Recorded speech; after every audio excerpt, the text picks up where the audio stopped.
L'Espanyol ha tancat el mercat d'estiu del 2017 amb 23 moviments entre entrades i sortides. El club ha fet un esforç important per mantenir el bloc que va aconseguir la 8a plaça la temporada anterior i s'ha reforçat en totes les seves línies, amb joventut i experiència.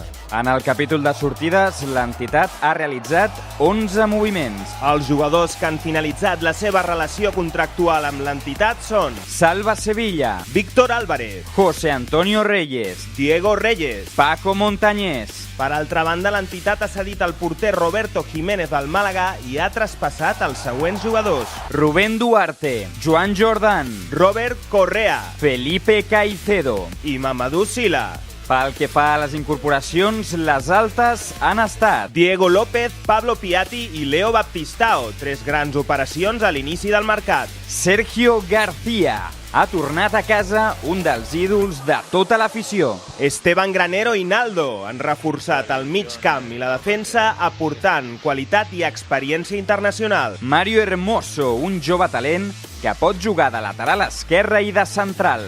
Didac Vilà, Sergi Darder i Sergio Sánchez, 3 pericos formats a la casa que arribaven en l'últim sospir de mercat. I a més, Jairo i Pau López han tornat al club després de les seves respectives cessions.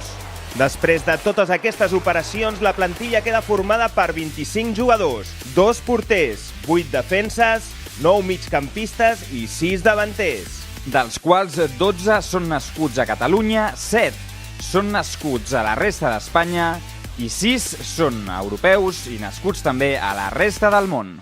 I acabem amb una dada molt destacada. L'Espanyol compta amb 12 jugadors formats al futbol base, que representen el 48% del total de la plantilla. Aquest serà l'Espanyol de Quique Sánchez Flores per la temporada 2017-2018.